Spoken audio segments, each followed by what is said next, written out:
Drugs రహిత సమాజం కోసం కృషి చేయాలి. నేటి యువత కిక్కుల కోసం మాదక ద్రవ్యాలకు బానిసలుగా మారుతున్న వారి జీవితాల్ని మార్పు చెందడం కోసం అవగాహన కల్పించాలి. నేడు ఇంటర్నేషనల్ మాదక ద్రవ్యాల నివారణ డే సందర్భంగా నాగర్ కర్నూలు జిల్లా కేంద్రంలోని డీఎస్పీ శ్రీనివాస్ ఆధ్వర్యంలో యాంటీ డ్రగ్స్ డే ర్యాలీని నిర్వహించారు. ఇందులో వివిధ భాగాలకు చెందిన ఆఫీసులందరూ ర్యాలీలో పాల్గొనడం జరిగింది. ఇందులో కలెక్టర్, జిల్లా ఎస్పీ, అడిషనల్ ఎస్పీతో పాటుగా తదితరులు అధికారులు పాల్గొన్నారు. ఈ సందర్భంగా జిల్లా కలెక్టర్ మాట్లాడుతూ యువత మంచి మార్గంలో వెళ్లాలి అంటే మాదక ద్రవ్యాలకు దూరంగా ఉండాలి. నేటి సమాజంలో ప్రతి పల్లెలో, ప్రతి పట్టణాల్లో విచ్చలవిడిగా మత్తు పదార్థాలకు విపరీతంగా విద్యార్థులు బానిసగా మారుతున్నారు.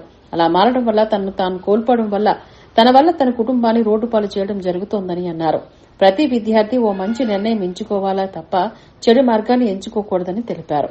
మీ పరిసర ప్రాంతాల్లో ఎవరైనా మాదక ద్రవ్యాల విషయంలో ఎలాంటి సమాచారం ఉన్నా వెంటనే జిల్లా పోలీసులకు తెలపాలని, వారికి టోల్ ఫ్రీ నంబర్ 14446 సమాచారం అందించాలని, సమాచారం అందించిన పేర్లను గోప్యంగా ఉంచడం జరుగుతోందని తెలిపారు.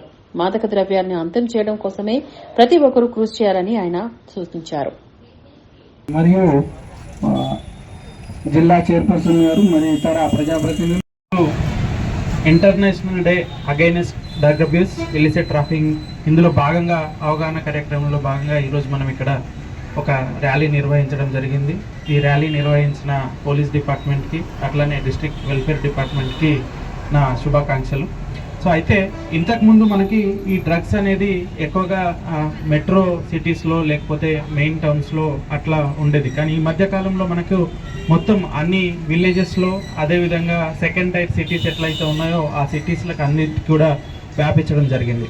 సో ఇవి పెద్దవాళ్లే కాదు, ఈ మధ్యకాలంలో మనము అన్ని అబ్జర్వ్ చేసినా అన్ని చూసినా కూడా ఏమవుతుందంటే అది స్కూల్లో ఉన్న పిల్లలు 7th, 8th, 9th స్టాండర్డ్ నుంచి మొదలు పెట్టుకొని ఇంటర్మీడియట్లో ఉన్న వాళ్ళు, కాలేజీలో ఉన్న వాళ్ళు, లేకపోతే బయట పని చేసే వాళ్ళు, వీళ్ళంతా ఎక్కడో ఒక దగ్గర డ్రగ్స్ దొరికితే ఆ డ్రగ్ తీసుకొని దానికి అడిక్ట్ అయిపోతున్నారు. సో ఇంతకుముందు ఆఫీసర్స్ అందరు కూడా మాట్లాడి మనకి చెప్పడం జరిగింది. ఏంటిదంటే ఒక్కసారి డ్రగ్ అబ్యూజ్ అయిపోయినాక, అడిక్ట్ అయిపోయినాక దానికి ఎట్లాగైనా మళ్ళీ మనం తీసుకోవాలని చెప్పి ఎంత దూరమైనా పోవడానికి ట్రై చేస్తూ ఉంటారు. సో డ్రగ్ కోసమని వాళ్ళు ఏదైనా థెఫ్ట్ చేయడానికి, ఆ దొంగతనం చేసేటప్పుడు ఎవరన్నా అడ్డొస్తే వాళ్ళని ఇబ్బంది పెట్టడానికి, ఫ్యామిలీ మెంబర్స్ని ఇబ్బంది పెట్టడానికి. సో ఈ విధంగా ఏంటంటే మనకి సమాజం లోపల క్రైమ్ కూడా పెరిగిపోతూ ఉంటుంది. అండ్ ఇంకోటి ఏంటిదంటే ఎవరైతే డ్రగ్కి అడిక్ట్ అయి ఉంటారో ఆ పిల్లలు కావచ్చు, పెద్దవాళ్ళు కావచ్చు, వాళ్ళ బిహేవియర్లో కొంచెం చేంజ్ వస్తుంది. సో తల్లిదండ్రులు అందరూ కూడా ఇది గమనిస్తూ ఉండాలి. అంటే వాళ్ళు అప్పటిదాకా నార్మల్గా ఉన్న వాళ్ళు దీనికి అడిక్ట్ అయిపోయిన తర్వాత వేరే వాళ్ళతో కలవకుండా లోన్లీగా ఉండడము, లేకపోతే బిహేవియర్లో చేంజ్ రావడము, లేకపోతే డబ్బులు అడగడము, దొంగతనాలు చేయడము, ఇట్లాంటివన్నీ కూడా చేస్తూ ఉంటారు. సో అందరు పేరెంట్స్ కూడా పిల్లల బిహేవియర్లో ఏమైనా చేంజ్ వస్తుందా, ఇంతకుముందు ఉన్న నార్మల్గా ఉన్నదానికంటే ఇప్పుడు వేరే విధంగా ఏమైనా బిహేవ్ చేస్తున్నారా అనేది చూస్తూ ఉండాలి. అట్లాగే మనం డిస్ట్రిక్ట్ అడ్మినిస్ట్రేషన్ నుంచి కూడా మనకి ఏదైతే స్కూల్స్ ఉన్నాయో, కాలేజెస్ ఉన్నాయో, అట్లనే ఇంటర్మీడియట్ కాలేజెస్ ఉన్నాయో అన్ని దగ్గర కూడా మనం ఒక ప్రివెన్షన్ కోసమని ఒక అవేర్నెస్ క్యాంప్ మేము కూడా కండక్ట్ చేయడం జరుగుతుంది. ప్రతి స్కూల్లో, ప్రతి కాలేజ్లో, ప్రతి ఇంటర్మీడియట్ కాలేజ్లో, డిగ్రీ కాలేజ్లో, ఇంకా హైయర్ ఎడ్యుకేషన్ ఇన్స్టిట్యూషన్స్ ఏమున్నాయో అన్ని ఇన్స్టిట్యూషన్స్లో కూడా ఒక అవేర్నెస్ క్యాంప్ క్రియేట్ చేసి ఈ డ్రగ్స్ తీసుకుంటే వచ్చే నష్టాలేంటి, అన్ని నష్టాలే. సొసైటీలో దొంగతనాలు, వాళ్ళ హెల్త్ పాడైపోవడం, ఫ్యామిలీ మీద ఇబ్బంది పెట్టడం, ఆర్థికంగా ఫ్యామిలీని ఇది చేయడము, సో ఉన్న డబ్బులన్నీ వాడుకోవడం, ఈ విధంగా ఏదేదైతే నష్టాలు అయితే ఉన్నాయో ఆ నష్టాలన్నీ కూడా వాళ్ళకు తెలియజేయడము ఆ స్కూలు, కాలేజీలో. అదేవిధంగా ఏదైనా ఇంతకుముందు మాట్లాడుతూ ఎవరైనా అడిక్ట్ అయ్యారు, సో వాళ్ళు కూడా తల్లిదండ్రులు కానీ లేకపోతే తెలిసిన వాళ్ళు కానీ ఎవరైనా సరే ఇమీడియట్గా మాకు ఇన్ఫార్మ్ చేయాలి. ఒకసారి అడిక్ట్ అయితే ఎట్లా చూస్తారు, లేకపోతే చెప్పాలా వద్దా, ఇంటి దగ్గర చూసుకుందాం, అట్లా ఏం ఆలోచించొద్దు. ఖచ్చితంగా మాకు ఇన్ఫార్మ్ చేయండి. మనకి ఇక్కడ డి అడిక్షన్ సెంటర్ ఉంది. ఆ డి అడిక్షన్ సెంటర్లో ఒక ప్రోటోకాల్ ఉంటుంది, ఒక ట్రీట్మెంట్ ఉంటుంది. ఆ ప్రకారం వాళ్ళని అన్ని రకాలుగా ట్రీట్మెంట్ ఇచ్చి మళ్ళీ అటు సైడ్ పోకుండా వాళ్ళని మనము ట్రీట్మెంట్ ఇచ్చి మంచిగా నార్మల్ చేసి కూడా మళ్ళీ పంపించడం జరుగుతుంది. మనం ఏదో వారం రోజులు ఎటు పోకుండా పెట్టుకుందాము, లేకపోతే మన లెవెల్లో మనము దాన్ని సాల్వ్ చేసేదని థింక్ చేయొద్దు. ఎందుకంటే మళ్ళీ అది అటు సైడ్ పోవడానికి ట్రై చేస్తారు. కాబట్టి ఎవరికైనా ఎక్కడైనా అటువంటి ఇన్ఫర్మేషన్ వచ్చినా సరే ఇమీడియట్గా మాకు ఇన్ఫార్మ్ చేస్తూ ఉండాలి.